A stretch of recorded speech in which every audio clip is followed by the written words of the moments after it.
गोस्वामी श्री तुलसीदास जी महाराज का जन्म लगभग 1554 में, संवत 1554 में राजापुर में हुआ। तुलसीदास जी के जन्म लेते ही उनके 32 दांत थे। उनकी माता गुजर गई, कुछ दिन के बाद पिता गुजर गए, फिर एक माँ ने, ताई ने उनका पालन किया, कुछ दिन बाद वो भी गुजर गई। तो समाज ने ये कहकर उनको दुत्कार दिया कि ये बच्चा अभागा है, जो इसके पास रहेगा वो मर जाएगा। समाज में ऐसी भ्रांति फैल गई, गलतफहमी हो गई समाज को। तुलसीदास जी को भिक्षा लेने कहीं जाएं तो लोग द्वार से ठुकरा देते हैं, भरपेट उन्हें रोटी नहीं मिलती। गोस्वामी तुलसीदास जी चलते फिरते ऐसे ही जैसे तैसे जीवन यापन करते हैं। अंत में मां भगवती सीता, मां लक्ष्मी स्वयं एक मां के रूप में आकर तुलसीदास जी को बचपन में भरपेट भोजन देने लग गईं। करते करते उन्हें एक गुरु की शरणागति प्राप्त हुई। श्री तुलसीदास जी के गुरु जी का नाम क्या था जानते हैं? श्री नरहरिदास। गोस्वामी श्री तुलसीदास जी के गुरु जी का नाम था श्री नरहरिदास। तो श्री नरहरिदास जैसे महापुरुषों की शरणागति ग्रहण की, पढ़ लिख करके गोस्वामी तुलसीदास जी के विवाह की भी कथा आप सब जानते हैं कि गोस्वामी श्री तुलसीदास जी का विवाह हुआ। पत्नी बड़ी सुंदर, इतना प्यार हो गया गोस्वामी तुलसीदास जी को कि पत्नी के बिना रहते नहीं। एक दिन पत्नी की मां बीमार पड़ गई तो भाई लेने आया कि बहना तेरी मां आखिरी सांसें ले रही हैं, चल। उस समय श्री तुलसीदास जी घर पर नहीं थे, किसी कार्य के लिए गए थे। अब पत्नी फोन तो कर नहीं सकती, मोबाइल का जमाना नहीं था कि हम जा रहे हैं थोड़ा आप देख लेना। अब पड़ोसन को कहकर श्री तुलसीदास जी की धर्म पत्नी चल पड़ी। और जब चली तो पड़ोसन से कहकर कि मैं कल आ जाऊंगी, पति आए तो कह देना कि मैं कल वापस आऊंगी, मां की तबीयत बिगड़ गई है तो जाना जरूरी है। भाई नहीं मान रहे हैं, लेकर ही जाएंगे। भाई के संग चली। तुलसीदास जी आए, पड़ोसन ने कहा कि आपकी पत्नी को तो भाई आए थे उनके लेवाने, आपके साले लेकर गए, आपकी सास की तबीयत बहुत ज्यादा खराब है। तुलसीदास जी कैसे रहते उस पत्नी के बिना। रात्रि को चैन ना पड़ी, रहा ना गया। पत्नी के साथ रहने की आदत जो हो गई है, अब पत्नी चली गई तो रहे कैसे। आधी रात के ही गोस्वामी जी चल पड़े। बारिश का मौसम था, नदी में बाढ़ थी, नाव थी नहीं, तो मुर्दे को नाव समझकर पार कर लिया। पत्नी के कमरे में सांप चढ़ रहा था तो सांप को रस्सी समझकर चले गए। पत्नी से कहा मैं आ गया। पत्नी ने कहा स्वामी आप यहां आ गए, क्या आप रात रुक नहीं सकते थे? तुलसीदास जी बोले कैसे रुकते, तुमसे मैं बहुत प्यार करता हूं, तुम्हारे बिना रह नहीं सकता, तुम्हें देखे बिना मुझे चैन नहीं पड़ता, तुम्हें छुए बिना मैं रह नहीं सकता। गोस्वामी तुलसीदास जी जब ये बातें कह रहे थे तो पत्नी ने कह दी हाँ बता, बैठे बैठे खड़े नहीं होना, हम जिनसे पूछेंगे वही बताएंगे और बैठे बैठे बताएंगे। बताओ भगवान जी के पास क्या नहीं है? आप सब कुछ है। आप बताओ पीले भैया, सब कुछ है। आप बताओ क्या गुटखा खा रखा है आपने? बेटा ना खाया करो, इतना देखो मुंह भरा है आपका, है ना। मुख में भगवान का नाम होना चाहिए। मुख में क्या होना चाहिए? गुटखा तंबाकू नहीं होना चाहिए। मुख में हो राम नाम, राम सेवा हाथ में, ठीक है। अब गुटखा ना खाना कल से, आज से अभी। सुनो, चलो बताओ क्या सवाल पूछा हमने आपसे? हाँ, इनके गुटके के चक्कर में हमारा सवाल ही भूल गया। हाँ, क्या नहीं है आपके पास? हाँ, भगवान के पास क्या नहीं है? हाँ, उत्तर दो भैया, ये दाढ़ी वाले बताएंगे। भगवान जी के पास क्या नहीं है? सब कुछ है। आप बताओ, पीछे वाले भैया, ये दादाजी लोग बताएंगे। बताओ भगवान के पास क्या नहीं है? मैया बताओ मेरी माँ, मैया बोलो मेरी माँ, क्या नहीं है भगवान के पास? सब कुछ है ना। आपका उत्तर गलत है। एक चीज है जो भगवान के पास नहीं है। क्या? भगवान के पास सब कुछ है, एक चीज नहीं है, और वो है मन। मन क्या नहीं है? मन। इसलिए भगवान आप लोगों से क्या मांगते हैं? भगवान आप लोगों से क्या मांगते हैं? कि तुम अपना मन मुझ में लगाओ। भगवान कहते हैं मेरे पास सब कुछ है, तुम मुझे कुछ ना दो, बस अपना मन मेरे चरणों में अर्पित कर दो। बस निर्मल मन जन सो मोहि पावा। क्या मांग रहे हैं भगवान? क्या मांग रहे हैं भगवान आपसे? मन। और आप देख क्या रहे हैं? नारियल, चिरौंजी। ये भगवान ने कब मांगा तुमसे कि तुम नारियल? नारियल कोई तुम्हारे घर में तो बनता नहीं है। हे भगवान ये काम बना दो, नारियल तोड़ेंगे। नारियल कब मांगा भगवान ने? मिठाई कब मांगी? सोना कब मांगा? चांदी कब मांगी? पैसे कब मांगे भगवान ने? कभी नहीं मांगे। और आप देते रहते हैं ये सब ना। भगवान कहते हैं तुम्हारा जो मन है वो मुझ में रखो। मन किस में रखो? राम में। जोर से, मन किस में रखेंगे? राम के श्री चरणों में मन को रखेंगे। और रही बात परिवार की, तो आपके परिवार को आपके मन की जरूरत नहीं है। आपकी पत्नी को आपके साथ की जरूरत है, आपके मन की नहीं। आपके पति को आपके साथ की जरूरत है, आपके मन की नहीं। आपके पिता को, आपके पुत्र को आपके साथ की जरूरत है, आपके मन की नहीं। आपके दोस्तों को, यारों को आपके साथ की जरूरत है, मन की नहीं। इसका मतलब आप सबका मन खाली है कि नहीं? अब आप लोगों ने जबरदस्ती पत्नी में मन लगा रखा है। पत्नी में मन ना लगाओ, पत्नी में तो दिमाग लगाओ। पत्नी के साथ अच्छा व्यवहार करो, पति के साथ अच्छा व्यवहार करो। पति में दिमाग, पति को दिमाग में रखो, पत्नी को दिमाग में रखो। इनसे अच्छा व्यवहार करो। मैं आपसे अच्छा व्यवहार कर रहा हूं, मैं आप में मन नहीं लगाऊंगा, क्योंकि मन में आप में लगाऊंगा तो फिर भगवान में क्या लगाऊंगा?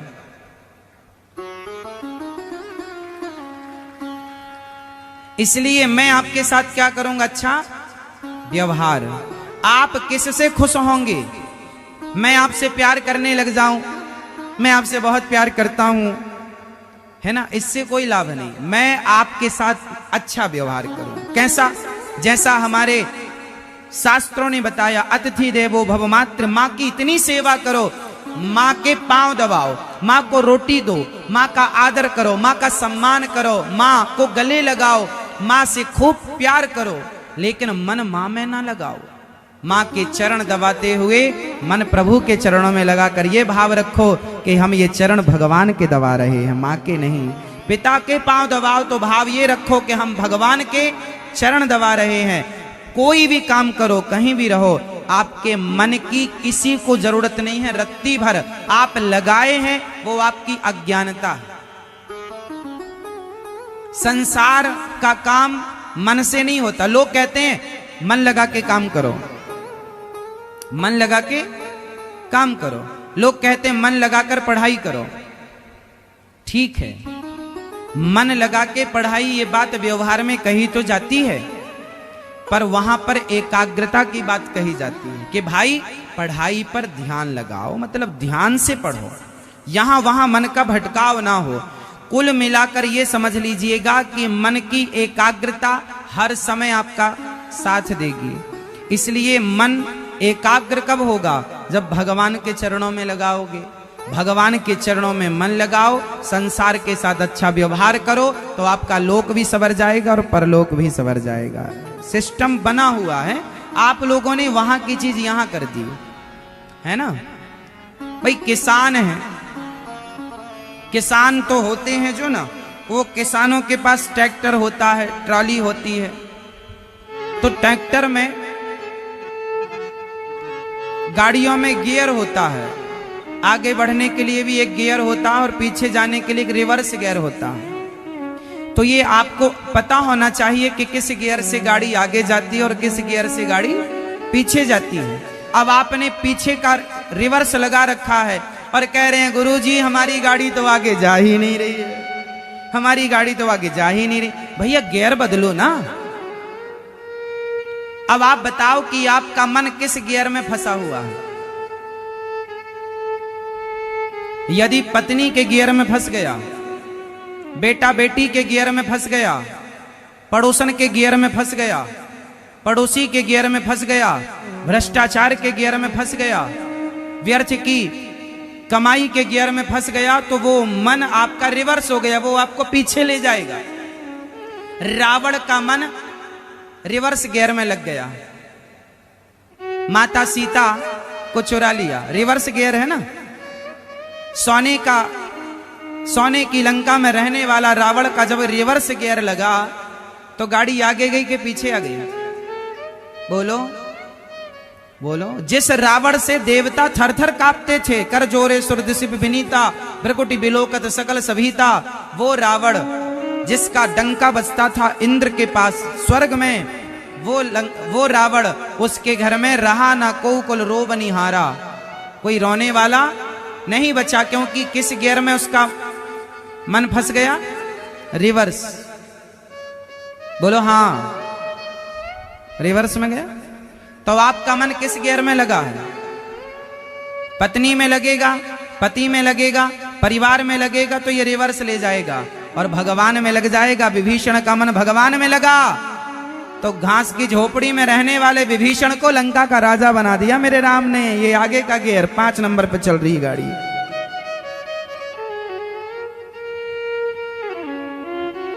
क्यों जी? विभीषण की गाड़ी कितने में चली? 5 नंबर पे, और रावण की गियर रिवर्स लग गया। ऐसे ही सुग्रीव और विभीषण का देख लो आप, एक का गियर 5 नंबर पे एक चल रही गाड़ी, एक की और एक की रिवर्स। तो अब आप डिसाइड करो कि आपको 5 नंबर पे अपनी गाड़ी चलानी है, तेजी से आगे बढ़ना है या पीछे आना है। यदि पीछे आना है तो आप मन को संसार में लगाओ, और यदि आगे जाना है तो मन भगवान के चरणों में लगा दो।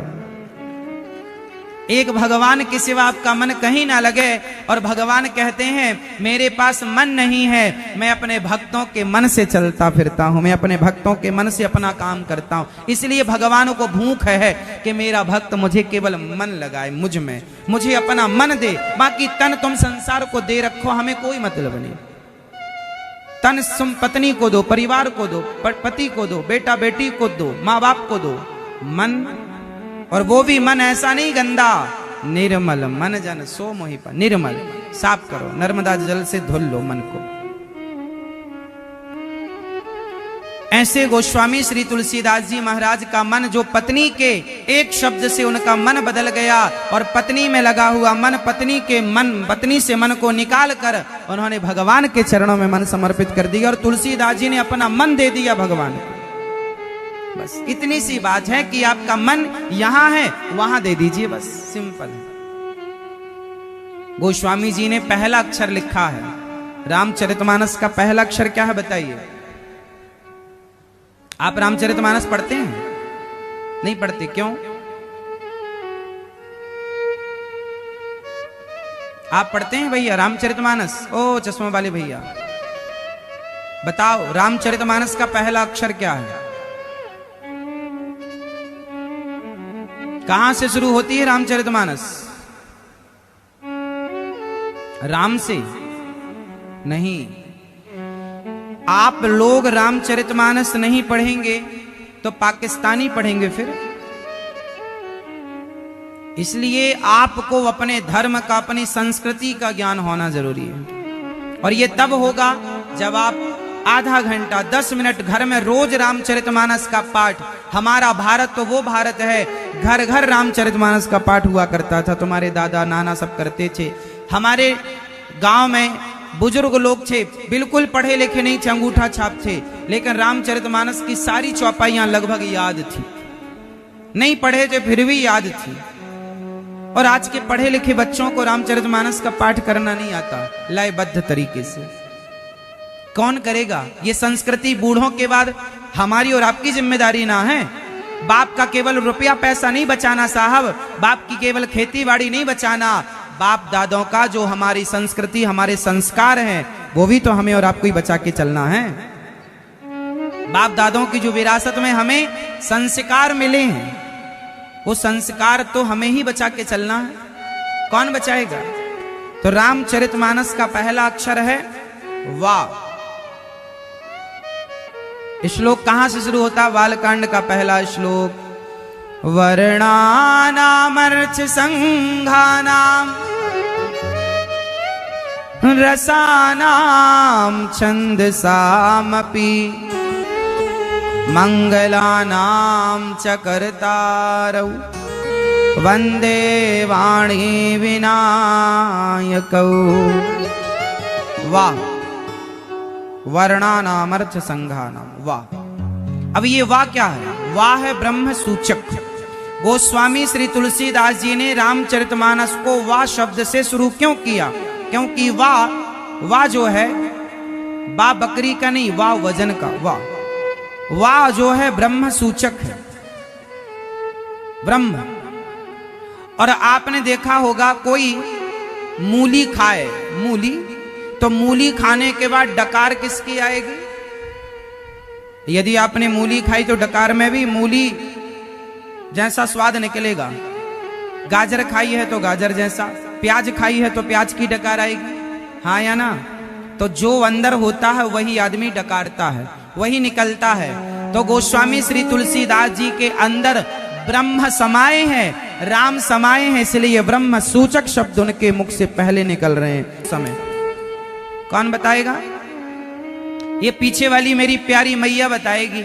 मैया, ओ मेरी माँ, बैठ जाओ मेरी माँ। जा रही हो क्या? ओ मेरी माँ, जा रही हो? जाना तो टाटा करके जाना। सुनो, देखो हमारी पीछे की मैया बेचारी धूप में बैठी हैं लेकिन कथा सुन रही हैं। कितनी श्रद्धा है भगवान के चरणों में। पीछे देखिए, आज ही पांडाल खचाखच पैक हो गया। हमारे मंच में आने से पहले ही पांडाल पैक हो गया और माताएं, बहनें, भक्त, भैया लोग भी बैठे हैं धूप में। आपकी श्रद्धा को हम बारंबार प्रणाम करते हैं। कल बढ़ जाएगा टेंट, बिल्कुल चिंता ना कीजिएगा।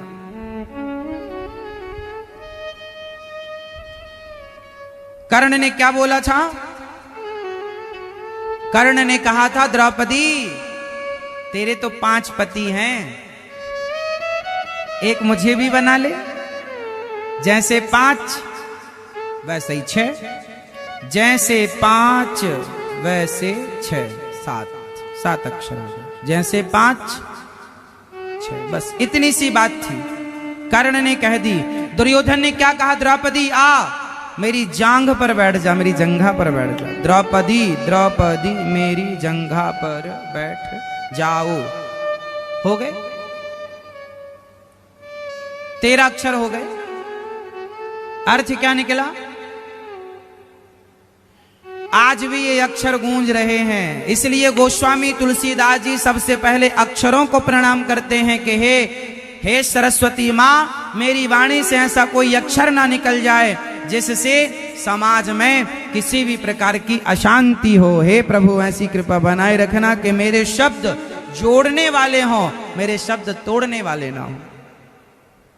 मेरे शब्द सुई का काम करें, मेरे शब्द तलवारों का काम ना करें। इसलिए वर्णानाम अर्थ संघानाम रसानाम छंदसामपि मंगलानाम च कर्तारौ वंदे वाणी विनायकौ। शंकर जी को प्रणाम करते हैं।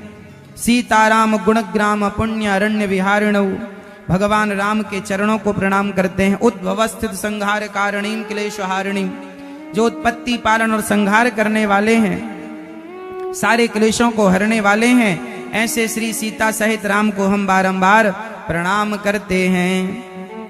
और गोस्वामी जी कहते हैं, नाना पुराण निगमागम सारे पुराणों का सार रामचरितमानस है। आप ये मत सोचना कि रामचरितमानस कोई मनमुखी है ना, वेद पुराणों का रहस्य सार गोस्वामी जी ने रामचरितमानस में पिरोया है। और स्वांतः सुखाय, अपने सुख अपने आनंद के लिए गोस्वामी जी कुछ लिख रहे हैं। क्या लिख रहे हैं? जो सुमिरत सिद्धि होय, गणनायक करिबर बदन, करऊं अनुग्रह सोय, बुद्धि राशि शुभ गुण सदन।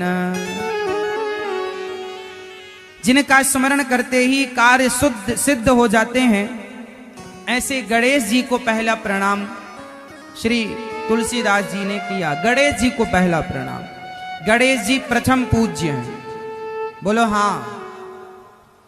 अच्छा बताओ, गणेश जी दीपावली में गणेश जी और लक्ष्मी जी की पूजा क्यों होती है? भैया, ओ मेरी मैया, मैया सुन रही हो मेरी माँ? दीपावली क्यों मनाई जाती है पहले तो ये बताओ। ये मैया बताएंगी, चश्मा वाली मैया, आगे वाली मैया बताओ, दीपावली क्यों मनाई जाती है? राम जी, बस सुपारी खा रही हो मेरी मां?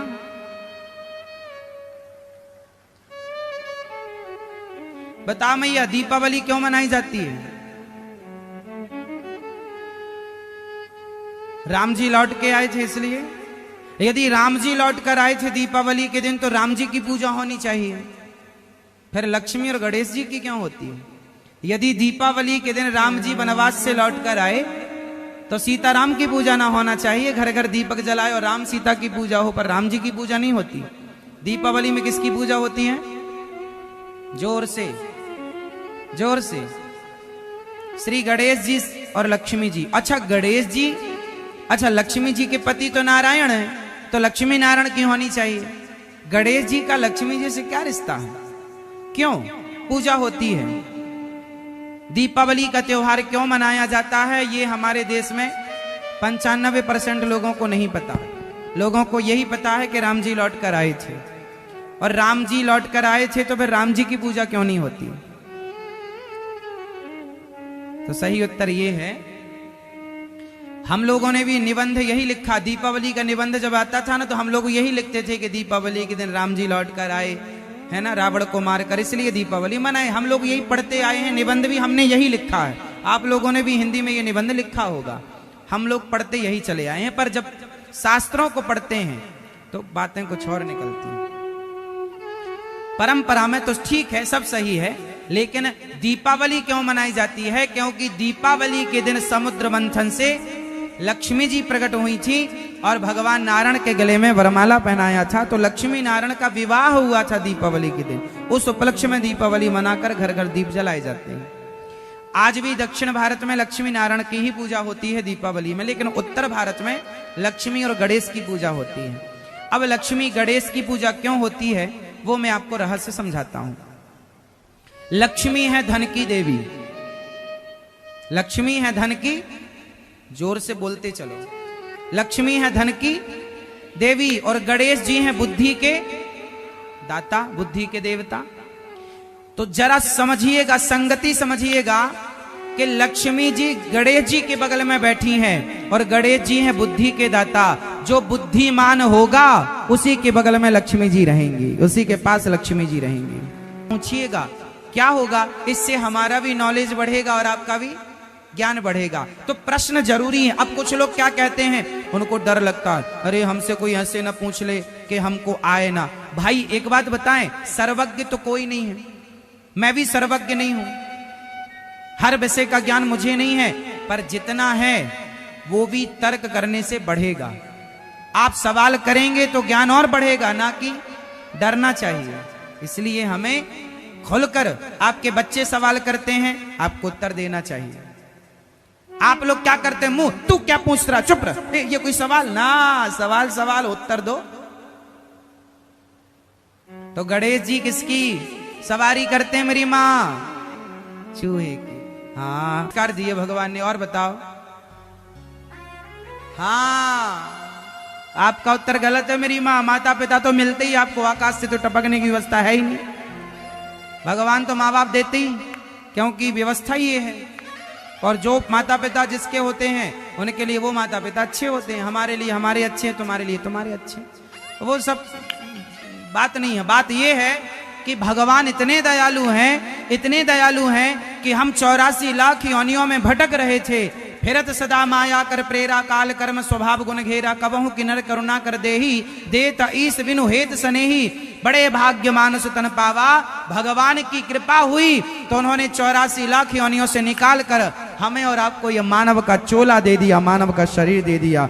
ईश्वर की सबसे बड़ी कृपा यह है कि उन्होंने हमें यह मनुष्य का शरीर दिया। इस शरीर से अब आप चाहो तो धर्म करो, चाहो तो अधर्म करो। इसलिए भगवान इतने दयालु हैं कि उन्होंने हमें ये अनमोल काया दे दी। इस शरीर से अनमोल, इस शरीर से कीमती कुछ नहीं है, क्योंकि ये शरीर ही साधन धाम मोक्ष कर द्वारा, ये शरीर ही ईश्वर को पाने का साधन है।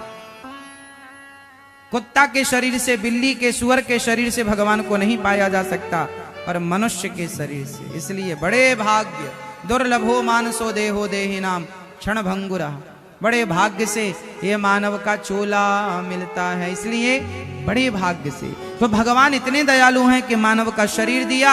और भगवान की दया देखिए कि मूकम, जब भगवान कृपा करते हैं ना तो गूंगा भी बोलता, मूकम करोति वाचालम, गूंगा भी बोलता, लंगड़ा भी पहाड़ लांग जाता है। किसकी कृपा?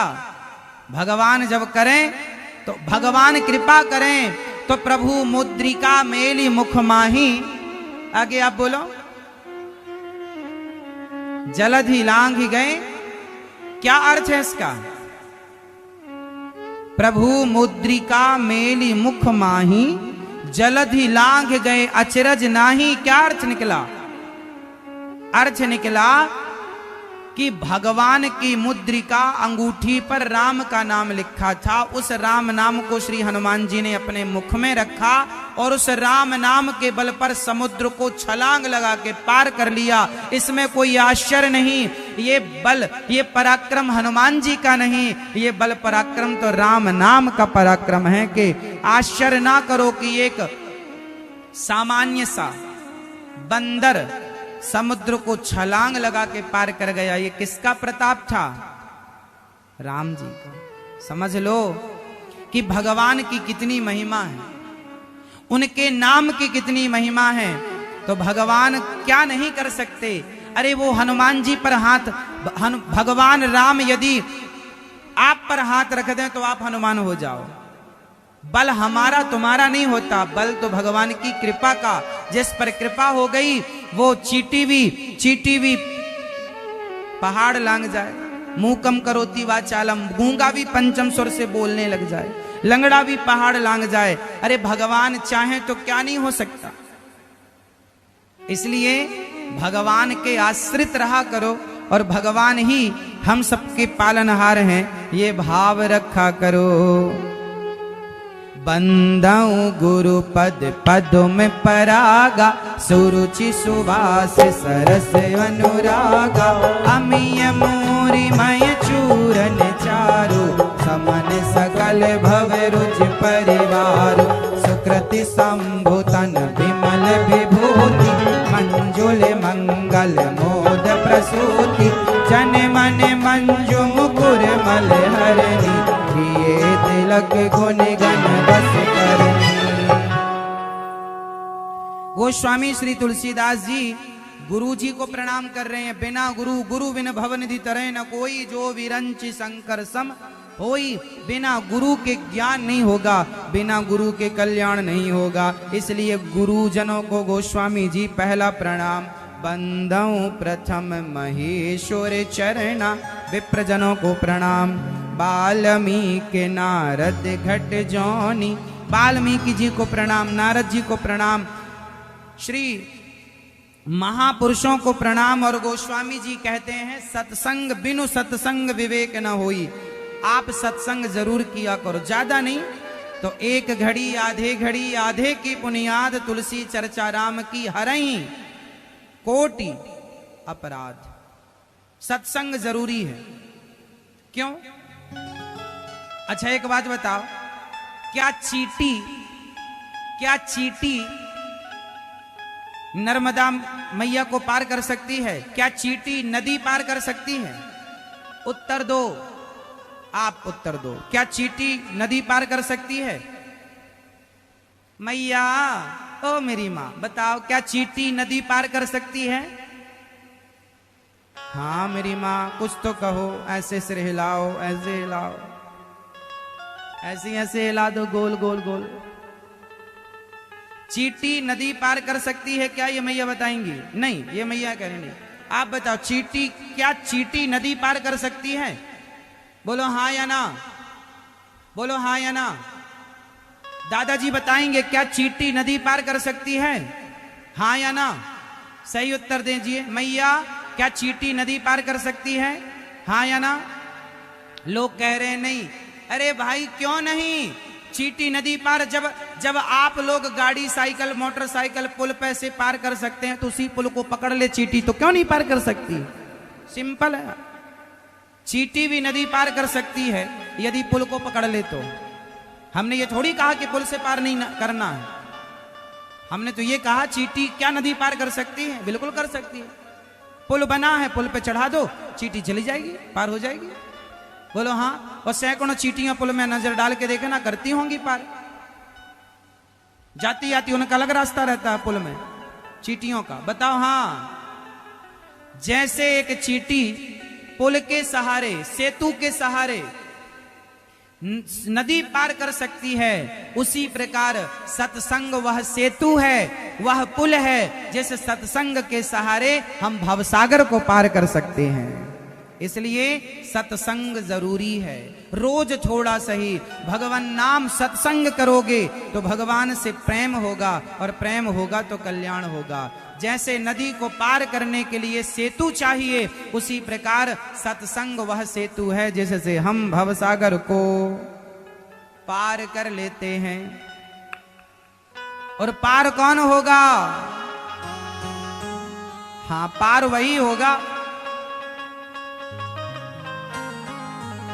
पार होगा वही जिसे पकड़ेंगे राम। पार होगा वही जिसे पकड़ेंगे राम। जिसको छोड़ेंगे पल भर में डूब जाएगा। जिसको छोड़ेंगे पल भर में। जब राम सेतु का निर्माण हो रहा था तो सारे बंदर राम नाम लिख के पत्थर पानी में डाल रहे थे, राम राम राम राम। अच्छा, सेतु कैसे बना पता है? एक पत्थर पर लिखते थे रा और दूसरी पर लिखते थे मा, तो दोनों चिपक जाते थे। और सेतु का निर्माण, तो राम जी को लगा छोड़ी हम भी तो डालें का पत्थर। तो राम जी किनारे किनारे किनारे किनारे समुद्र के दूर चले गए। एक पत्थर उठाया राम जी ने, और राम जी सोचे कि मेरे नाम के पत्थर नलनील डाल रहे हैं, हनुमान जी डाल रहे हैं, बंदर डाल रहे हैं, तैर रहे हैं, एक बार मैं भी तो ट्राई करूं। तो राम जी ने पत्थर डाला तो पत्थर पानी में डूब गया। हनुमान जी को लगा देखे तो कोई देखा तो नहीं। पलट कर देखा तो हनुमान जी देख रहे थे। जय हो सरकार आपकी। राम जी बोले, हनुमान ये सब क्या है? हमारे नाम के तो तर रहे हैं और हम ही डालें तो डूब गए। तुम किसी से कह मत देना, बड़ी हंसी होगी। हनुमान जी बोले, प्रभु इसमें हंसी की क्या बात है? क्यों? तो ये डूब क्यों गया? हनुमान जी बोले, प्रभु पार तो वही होगा जिसे आप पकड़ेंगे या जिसको आपका नाम पकड़ लेगा, पर जैसे आप अपने हाथों से छोड़ देंगे सरकार, वो तो डूब ही जाए। अपने ही हाथ से किसी को छोड़ दें तो डूब जाएगा, उसको सहारा किसका है? इसलिए हनुमान जी कहते हैं कि प्रभु जैसे आपने अपने हाथ से पत्थर छोड़ दिया तो डूब गया। हनुमान जी बोले, प्रभु आप हमें कभी मत छोड़ देना, वरना हम भगवान के पास क्या नहीं है। हम भी पार इसलिए हो गए समुद्र से क्योंकि आपने हमें पकड़ रखा था। और भवसागर से भी पार वही होगा जैसे राम जी। तो प्रभु से कहो कि हे नाथ मैं आपको कभी भूलू नहीं। हे रघुनंदन हमें कभी छोड़िएगा मत, कभी मत छोड़िएगा। ऐसे हनुमान जी, ऐसे प्रभु जो परम दयालु, सत्संग की बड़ी महिमा जैसे चींटी भी बिना बहुत अधिक मेहनत के नदी पार कर लेती है सेतु के बल पर, उसी प्रकार भवसागर के बल पर हम भी सत्संग के बल पर भवसागर को पार कर लेंगे। इसलिए सत्संग की महिमा बिनु सत्संग विवेक न होई, राम कृपा बिनु सुलभ न सोई। हाँ, तो बिना सत्संग के कल्याण अब गोस्वामी जी कह रहे हैं।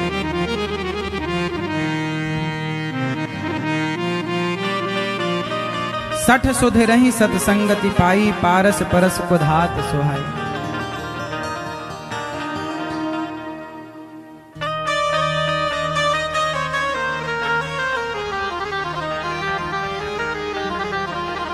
सठ सुध रही सत्संगति पाई, पारस परस को धात सुहाई। मेरी प्यारी माँ सुन लो, ये बताओ सब भगवान मैं है या नहीं? पर श्री गोस्वामी जी लिख रहे हैं कि सब भगवान हैं। तो गोस्वामी जी का अर्थ यह है कि कुत्ते की पूजा नहीं करना, कुत्ते को व्यवहार में भगवान नहीं माना, पर भाव से ये समझना है कि कुत्ते के अंदर जो जीवात्मा है, कुत्ते के अंदर जो देखने सुनने चलने की जो शक्ति है, उस शक्ति के रूप में राम ही विद्यमान है उसके भीतर। हर व्यक्ति के अंदर जो शक्ति है, पावर है, जिसे आत्मा कहते हैं, उस आत्म तत्व के रूप में सबके भीतर ईश्वर समाये हैं। हाँ, व्यवहार में हम कुत्ते की आरती नहीं उतार सकते, पर व्यवहार में नहीं उतार सकते, पर भाव में हम ये कह सकते हैं कि ईश्वर इसमें भी समाये हैं। जैसे हम में आत्मा के रूप में, ऐसे इसमें भी आत्मा के रूप में, क्योंकि ईश्वर अंश जीव अविनाशी आत्मा तो सबके भीतर है। उस भाव से गोस्वामी जी कहते हैं सब में भगवान है। अच्छा ये बताओ, घड़े में माटी है या माटी में घड़ा है? मैया ओ मेरी प्यारी माँ बताओ, घड़े में माटी है या माटी में घड़ा है?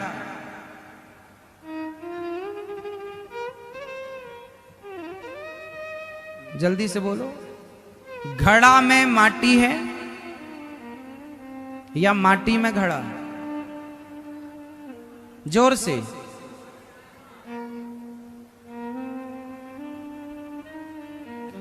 चलो आपको घुमा के नहीं समझ में आएगा, सीधा पूछ लेते हैं।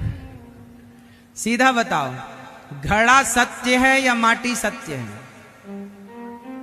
जोर से। माटी सत्य है कि घड़ा सत्य है? जोर से। माटी सत्य, क्योंकि घड़ा बनने के पहले भी वो माटी है, घड़ा में भी माटी ही माटी है, और घड़ा टूट जाएगा तो माटी ही रह जाएगी, घड़ा नहीं रह जाएगा।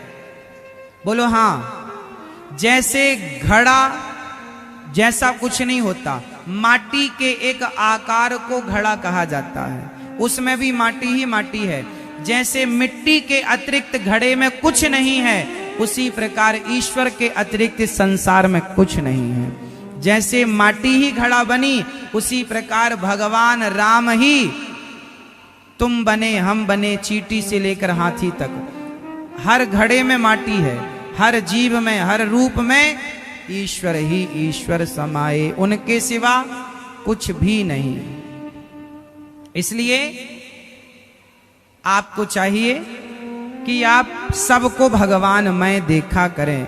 अच्छा ये बताओ, पानी क्या पानी दूध के भाव बिक सकता है?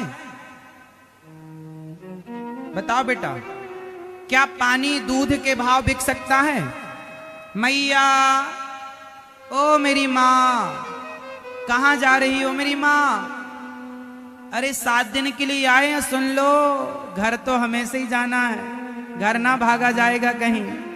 मस्त 7 दिन सुनो, फिर 7 दिन के बाद 8वें दिन घर में ही रहना है, ना घर भागा जाएगा ना आप कहीं जाएंगे। मस्त कथा सुनो रोज, और मेरे प्रश्नों का उत्तर दो फटाफट। क्या पानी दूध के भाव बिक सकता है? हाँ या ना में उत्तर, हाँ या ना में उत्तर। नहीं, ये मैया कह रही है नहीं, आप क्या कह रहे हैं? हाँ। पीछे वाले भक्त क्या कह रहे हैं? हाँ या ना? नहीं। कुछ लोग कह रहे हैं नहीं बिक सकता, कुछ लोग कह रहे हैं बिक सकता है। अरे भैया, पानी भी दूध के भाव बिक सकता है तब जब पानी को दूध में मिला दिया जाए। यदि संगति दूध की मिल गई पानी को, तो पानी के भी बल्ले बल्ले हो गई। पानी भी किसके भाव? जोर से, पानी किसके भाव? अच्छा ये बताओ, पानी को दूध से जोड़ दिया तो पानी दूध के भाव बिक गया। पानी की कीमत बढ़ गई और पानी को निकाल कर जरा नाले में डाल दिया और फिर वो पानी आप बेचो बाजार में, बिकेगा? पानी तो पानी था, बड़ी बुरी चीज है। तो सबसे खट्टा क्या? क्या भैया? कपट। भगवान शंकर ने सती को समझाया, नहीं समझी, से ध्यान में डूब गए। एक दिन शंकर जी की समाधि खुली और जब शंकर जी जागे तो जानते हैं क्या हुआ? उसी समय दक्ष प्रजापति का पद बढ़ा था। दक्ष प्रजापति को प्रजापतियों का मुखिया बनाया गया था, सर्वश्रेष्ठ। तो स्वागत में उसने सबको बुलाया। तो भगवान शंकर भी गए कि ससुर जी पद पे पहुंचे हैं तो इनका स्वागत सम्मान हो। तो खूब बढ़िया स्वागत किया। दक्ष ने सबको बुलाया। सभा में ब्रह्मा, विष्णु, महेश तीनों एक आसन पर, एक लाइन पर बैठे थे। जब दक्ष सभा में आए तो सबने खड़े होकर स्वागत किया। दक्ष की जय, दक्ष की स्वागत स्वागत स्वागत, सबने वेलकम किया। पर 3 लोग खड़े नहीं भये। ब्रह्मा जी इसलिए खड़े नहीं भये कि दक्ष मेरा बेटा है। भगवान नारायण इसलिए खड़े नहीं भये कि दक्ष मेरा पोता है। और शंकर जी इसलिए खड़े नहीं भये कि दक्ष जी ससुर हैं, पिता हैं। चलो दूर से ही प्रणाम कर लो, जय हो ससुर बाबा। दूर से ही प्रणाम कर लिया शंकर जी ने। पर दक्ष को बड़ा बुरा लगा। अरे सभासदों, तुमने इसे क्यों बुलाया इस सभा में? ना इसे उठने का ज्ञान, ना बैठने का ज्ञान, ना खाने का ज्ञान, ना पीने का ज्ञान। शमशान में रहता है, अशुद्ध रहता, मृगछाला लपेटे घूमता। वो तो ब्रह्मा जी के कहने से मैंने अपनी बेटी का ब्याह कर दिया, ये मेरी बेटी के योग्य नहीं था। लो भैया, भरी सभा में भगवान शिव को दक्ष ने गालियों पे गालियां, इतनी गालियां दी कि आप गिन नहीं सकते। भरी सभा में अपमान लाखों लोगों के सामने भगवान शिव का हुआ। पर धन्य है शंकर जी। अच्छा ये बताओ, जब दक्ष भगवान शंकर को गालियां दे रहे थे उस समय शंकर जी क्या कर रहे थे? जोर से, क्या शंकर जी भी गालियां दे रहे थे? मैया बताओ, मेरी मां दे रहे थे। इस कथा से क्या शिक्षा मिल रही है? कि शंकर जी के ससुर गालियां दे रहे हैं, सभा में दे रहे हैं, लाखों लोगों के बीच में दे रहे हैं, और शंकर जी उस गाली का कोई उत्तर। अच्छा बताओ, शंकर जी चाहते तो तीसरी आंख, शंकर जी तो शंकर जी हैं साहब, तीसरी आंख खुलती तो पृथ्वी भस्म हो जाती। दक्ष की क्या हैसियत थी? क्या शंकर जी अपने क्रोध से क्या दक्ष को भस्म नहीं कर सकते थे? क्या दक्ष को दंड नहीं दे सकते थे? बताओ, शंकर जी ने दक्ष की गलती पर दक्ष को दंडित क्यों नहीं किया? उत्तर दो। इसलिए ये कथा आपको बहुत कुछ सिखाएगी। कथा ये सिखा रही है कि जब कोई आपको गालियां दे तो आपने भी यदि पलटकर गालियां दे दी तो उसमें और आप में अंतर क्या रहा? यदि कुत्ते ने आपको काटा तो आप कुत्ते को काटेंगे क्या? तूने मेरे पांव में काटा, मैं भी तेरी टांग काटूंगा। काटोगे? नहीं। कुत्ता हमें काटता है तो हम कुत्ते को नहीं काटते, क्योंकि कुत्ते का काटना ही स्वभाव है और हम इंसानों का क्षमा करना ही हमारा स्वभाव है। जब कुत्ता अपना स्वभाव नहीं छोड़ता, कुत्ता होकर, तो हम इंसान, इंसान होकर अपना स्वभाव क्यों छोड़ें? इसलिए सास तुम्हारी गाली दे तो तुम भी गाली दोगी, बहू गाली दे तो तुम भी गाली दोगी ना। यदि सास ने गाली दी और बहू ने भी गाली दे दी तो फिर सास और बहू में अंतर क्या रहा? दोनों मूर्ख हैं। अच्छा ये बताओ, गाली देने वाला समझदार होता है या गाली को चुपचाप सुनने वाला? अब आप कहो कि महाराज जी हम गालियां क्यों सुने, तो दो, फिर दो देने से तुम कौन से धन्ना सेठ हो जाओगे? देने से तुम्हारा कौन सा स्टेटस बढ़ जाएगा? कौन सा तुम बड़े बड़े आदमी हो जाओगे? क्या मिल जाएगा तुम्हें? दे दो गाली। ये समाधान नहीं है मेरी मां। कोई आपको गाली दे और आपने भी गाली दे दी, ये समाधान नहीं है। ये दास अनिरुद्ध आपके बीच में आया है। आप मुझे सम्मान दो तो भी मैं आपको कथा सुनाऊंगा, और आप मुझे गाली दो तो भी मैं आपको कथा सुनाऊंगा, क्योंकि मैं अपना काम करने आया हूं। मैं आपके क्रोध से, मैं आपके गुस्से से मैं प्रभावित नहीं होता। यदि मैं आपके गुस्से से प्रभावित हो गया तो फिर मुझ में और आप में अंतर क्या रहा? एक अनपढ़ आदमी होता है और एक पढ़ा लिखा आदमी होता है। अनपढ़ आदमी गाली, एक अनपढ़ ने एक पढ़े लिखे को गाली दी, अनपढ़ ने पढ़े लिखे को गाली दी और पढ़े लिखे ने भी बदले में अनपढ़ को गाली दे दी। तो बताओ ये दोनों में से कौन पढ़ा लिखा है? जोर से, जोर से। दोनों मूसर हैं, दोनों मूर्ख हैं। भाई आप समझदार हैं तो आप उत्तर क्यों दे रहे हैं? और वो भी गाली का। गाली का उत्तर नहीं होता साहब। गाली का कोई उत्तर हो तो बताओ। तुमने हमें गाली दी तो क्या गाली का उत्तर गाली है? आग को कभी आग से नहीं बुझाया जा सकता, कीचड़ को कभी कीचड़ से नहीं धोया जा सकता। यदि आग है तो पानी से ही बुझेगी।